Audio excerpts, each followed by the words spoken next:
down, man. Suitcase this, my cell phone, and my charger don't walk with a limp. You get it knocked off or missing, you gon' get it. Next time I see you ass, you gon' leave airlift. TV back in the building. I want to say off the rip, I appreciate all my new subscribers. My subscribers then jumped up a whole lot recently, just in this last week. If you're new to my channel, you know, welcome or whatnot. Everything we speak on here is straight prison politics, whether it be from, you know, things you've seen or witnessed or done, or just straight up, you know, breaking it down to where how to get through prison. A lot of other channels, you know, they speak on their selves, you know, what they've done and this and that, this and that. K-Frog TV can do that also, but I also break it down to people what to do, what you're going to see, what to do to get through the things you see or to get through the things that may happen or occur. You know, God forbid you end up going to prison. Knock on wood. Okay, so let's get right into it. I'm going to break it down to y'all and speak on the first fight I ever got into in prison. If you watched my story, you know, my story videos, you will see I spoke on this before in the beginning of my story. But so anyways, you know, in prison, anything can lead to a fight. As much as from $50 on a wire, you know, to $100 on a wire, all the way to a single equal pack. You know what I'm saying? Or even a soup, a 60-cent soup. You know, it could be a pack of hot cocoa. It could be anything. It's all more of a, everybody gets into things over things so petty. I mean, it's prison, so everyone feels like they're trying them. Okay, so it doesn't take a lot to get in a fight in prison. You know, it doesn't even have to be over items. Actually, it could be over just words. It could be over just eyes, like you making eye contact with somebody, he looking at you, and you're like, man, what you looking at? What you looking at? You know, and it leads into different situations. So, my first fight I got into was at Calhoun CI, which is in Blountstown, Florida, in the Panhandle. Now, like I said, I spoke on this before in one of my other videos, but I figured I'd make this video specifically just about that. So, I was at Calhoun CI. I had just recently got put in C dorm, which was the kitchen dorm at that time. I hadn't started working yet in the kitchen because there, once they give you your job title at ICT, which is inmates classification team, once you go there and they give you your job title, whether it be education, inside grounds, the kitchen, or whatever it may be, you know, then once they give you your job, then you actually wait to go to work, okay? Now, Charlotte CI was totally different. When you get your job, you go the next day. You know, if they put you in the kitchen tomorrow, you have to be at work. Anyways, I was at Calhoun CI. I was in C dorm, which was actually the kitchen dorm. They gave me the kitchen. Once I got in there, whatnot, I seen like, okay, this is literally the kitchen dorm for real, because I see all the people that have onions. They have, you know, plastic kitchen knives. You know, they have fingerful gloves, like glove fingers filled with garlic seasoning, dried onions, onion powder, like all different things that people take from the kitchen and bring back to the dorm. You know, so when they cook real good in that dorm. So anyways, I was there. I was on the top bunk. I had been there a couple days or whatnot, and I had a homeboy, which he was like a new homeboy. I just got there, whatnot. He stayed on the top bunk next to me.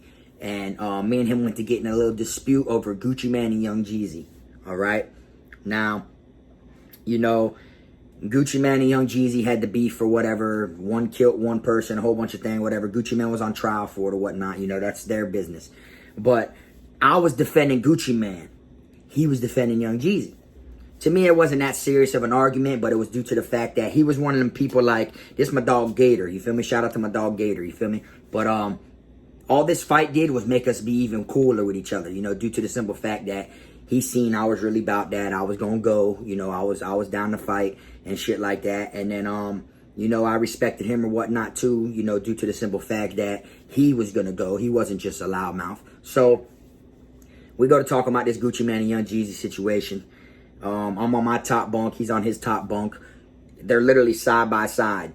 And then he's like, oh, you know, he was the type to where, like, once y'all start getting into a debate or whatnot, he's going to start saying, oh, crackers this or white boys this. Crackers always think this and this and this. Crackers think they know what all this. So he go to talking real greasy, you know, using the cracker word.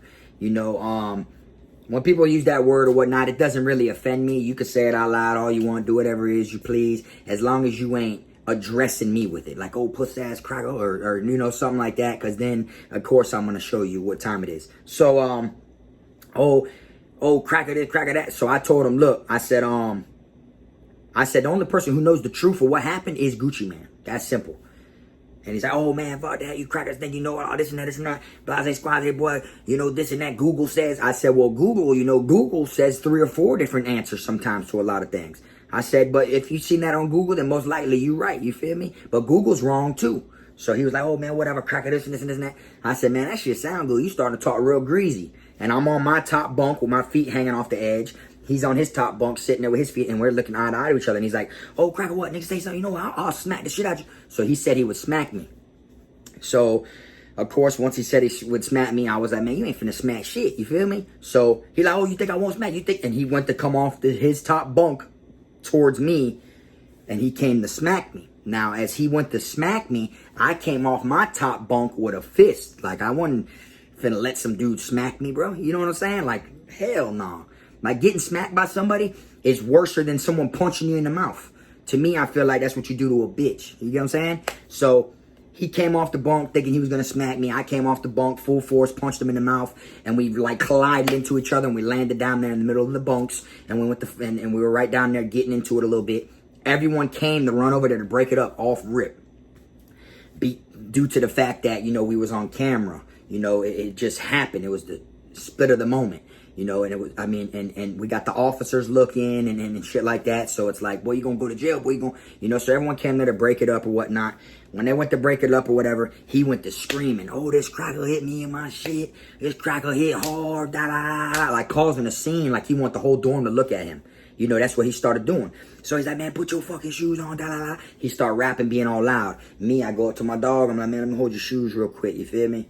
So boom, I put the shoes on or whatever. You know, I'm finna get down, finna tighten them up or whatever. We gon' grid. You know, you done crossed that line with me. We was cool. That shit out the window now. You feel me? So, oh, da da da, nigga, I'm telling you. And he's walking in laps around the open bay dorm, talking all out loud and shit like that the whole time. Oh, nigga, I'm telling you. And I'm like, man, just catch the wall, bro. What you causing the scene for, boy? What you causing the scene for? Just catch the wall. Let's get it. What you rapping for? So then we get in there, boom. We go to gridding. Soon as we go in there, we square off. He comes rushing me with his head down, throwing like this. When he goes to throwing him like that, all I do is just start hitting him in the head. Boom, boom, boom, boom, boom, boom. I start, you know, winning the fight of that round. You feel me? So he grabbed me by my shirt. Boom, we go up against the wall. We both hitting each other and everything like that. Next thing you know, everyone's like, clean break, clean break, clean break. So you got to respect the clean break. If you don't respect the clean break, you know, people could jump you in them situations. You know, his homeboys or it could be my homeboys might jump him. You know, you're supposed to respect the clean break. That's the whole meaning of a fair fight. You know, they make it to where you have fair fights. So we go about 2-3 rounds, you know, at first. The 4th round came, he caught me one good time and my nose started bleeding. Okay, once my nose started bleeding or whatnot, all that did is make me want to really give it to him. You feel me? I didn't even have to put that much effort in when I was fighting him at first. I've always been one of them type of people, when I get into a fight, it seems easy of what happens, and I don't feel shit until the next day. You never feel it right then and there during the fight. It ain't like, damn, he split me. You know, I don't never feel nothing. Maybe the next day I'll be like, damn, my shit a little sore. He caught me. You know, shit like that. But so the 4th round come up. When the 4th round come up or whatever, my nose is still bleeding or whatnot. Boom, boom, boom. I start getting the best of him. He balled up on the wall, and I'm hitting him like this in the side of his head the whole time, like this, and you know, trying to throw my uppercuts up between where he's got his arms at. So we went 5 rounds. On the 5th round, you know, I was a little bit smaller than I am now. You feel me? I done gained weight because I've been eating good since I've been home. But when I was in there, you know, I was even bigger than this before I went to prison. You know, and then I went to prison, in the county jail, I lost a lot of weight. Prison, I lost a lot of weight, you know, stuff like that. So the 5th round came.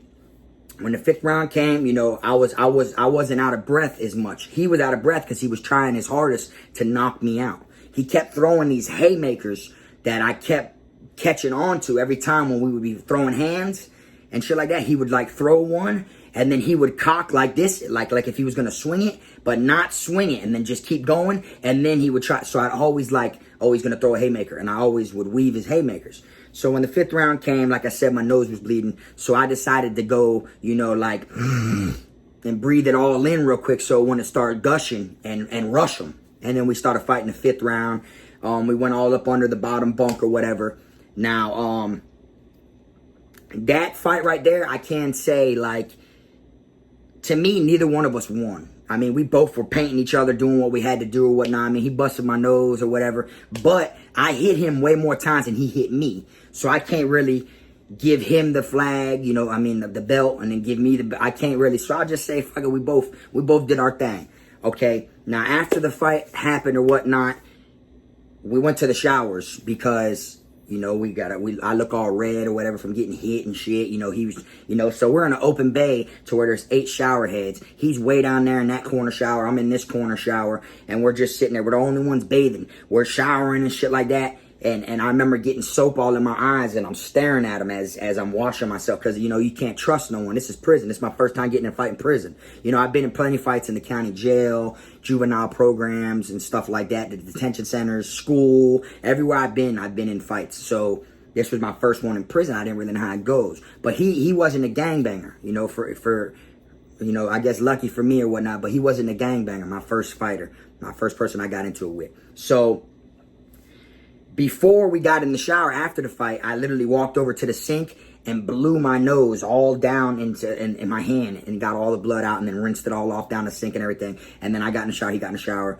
you know, turned the hot shower on. Then next thing you know, we go back to our bunks. When we go back to our bunks, the police come around, the COs, and they're doing count time. When they come around, they're walking, and right on the floor by my bottom of my bunk was a blood drop from my nose when my nose was bleeding. You know, and he looked over and he was like, what is that, blood? Like that. And I said, nah, man, you know, dude down there spilled his coffee. That's coffee, Sarge. And he literally thought, oh, it could have been a drop of coffee. He was like, oh, okay, and kept going. So I like came up with that off the top of my head. Nah, Sarge, that's coffee. Buddy back there just spilled it when he was walking by. And he just like, oh, okay, I thought it was blood, and kept going. See, if he would have noticed it was blood, they would have ran the cameras back. They would have seen the whole situation. Now, even though the cameras, okay, there's cameras that see certain things, but when you're on the wall, the camera don't see you. They have a big mirror. It's just a big spotlight mirror.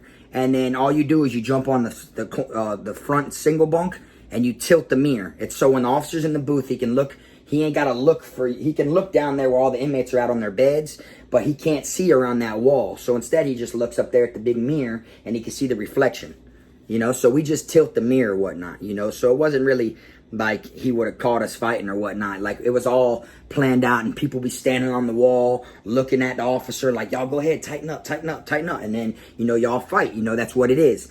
Now, this was at Calhoun. Now, when I was at Charlotte when we get in fights, it was in the corners of the dorms. It wasn't the wall. More like, nah. But Calhoun was definitely the wall, because the only thing they had on that wall was a water fountain. You know, they had a water fountain, and then there was a straight wall, and then the corner bunk, and all the bunks start going around the dorm. Now, at Charlotte, the water fountain was on the other side of the wall in the little day room where the TV's at. And then there was bunks on the wall. You see? So Calhoun didn't have bunks on the wall. That was the grid, was the wall. So my first fight was over Gucci Man and Young Jeezy. You know, I took the fade for Gucci Man. He don't even know me. But it is what it is. It was more the fact of what he was saying while we were arguing about it. To where whether what I was saying about Gucci Man was right or wrong, he still was going to have to see me, because he went to talking out of pocket. He went to talking very disrespectful, and I didn't like what he was saying. And it made me and my dog even more cooler, though. You know, he started telling people, man, I fuck with Frog. Boy, that white boy going to go. This and that, this and that. You get what I'm saying? So it made it to where people knew, okay, that white boy going to fight.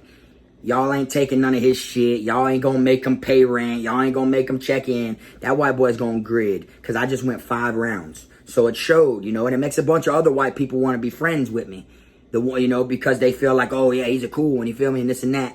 and then I ain't got time to be nobody's war daddy. As long as you're going to stick up for yourself and you're going to protect yourself anytime a situation occurs, I have no problem being straight with you. But if you're going to be one of them dudes that just want to come hang out with me kind of like for protection, or try to hang out with me thinking no one will mess with you because you're cool with Frog, then I'm going to see through that shit, and I might send someone myself to test you. You know, I might have one of my dogs come up to you and call you out while me and you talking, just because you talking all this gangster shit, but really I don't think you really living like that. So you're better off just being who you truly are, you know? But like I said, so that was my first fight in the Department of Corrections. I was at Calhoun CI, which is in Blountstown, Florida, which is the Panhandle.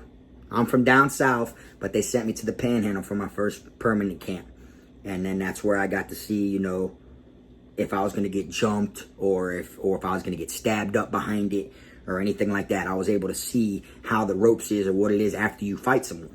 Because everywhere you go, people are not going to just let you beat someone up or whoop someone or make the other person look like they don't know how to fight or anything like that, especially when you're white. When you're white, 9 times out of 10, they don't want to let shit like that fly, and they feel some type of way. But as long as you hold your own and you continue to put on for yourself or whatever, then, you know, you should be good. Like, after I fought Gator, me and Gator ended up vibing. We was vibed out. He was my dog. He slept right there on the top bunk, and that was my dog. If I got into it with anybody, Gator would like, boy, Frog, what they talking about? I'm like, nah, I'm finna whoop this nigga real quick. He'd be like, shit, go ahead, bitch. Ain't no one finna jump in. And I got in another fight, and my dog Gator was standing right there. The whole dorm was at wreck. And my dog Gator was standing right there. We're like, go ahead, Frog, handle up. And see, and I got in there and I fought some other dude. And this was just over coffee cakes at breakfast. It was over some petty shit, too. You get what I'm saying? So, the dude, lost. He wanted to bet me in a football game that was on TV, and he lost his coffee cakes. So when I went to collect the coffee cakes, he act like he don't see me. When he in the chow hall, I'm like, yo, and he act like he don't see. He go to eating them bitches. So I walk up, I tap on the table, I'm like, what's up, bro? He's like, man, that shit took, bro. And he go to eating his coffee cake. I said, it ain't nothing, fuck, nigga. When we get back to the dorm, tighten me up, pussy, like that in front of his whole table. So they seen it like, nah, boy, you gonna let that wet. And then when we went back to the dorm, I had to tighten them up and shit. You feel me? You don't let no one get over on you at any time. Even if you don't think you could whoop them, you're supposed to always think it don't matter if you could whoop them or not. You still gonna show them. They gonna have to whoop you. You feel me? But anyways, I'm gonna wrap this one up. This ain't that long of a video or whatnot. I just wanted to break it down to y'all, the first fight that I was in when I was in prison. I appreciate everybody that's been rocking with me, and I'll see y'all next time. You already know this K-Frog TV.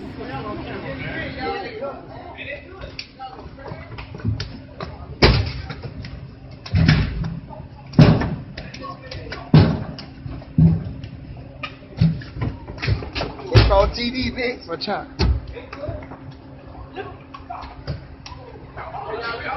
Hey, that's it. K-Frog TV, bitch.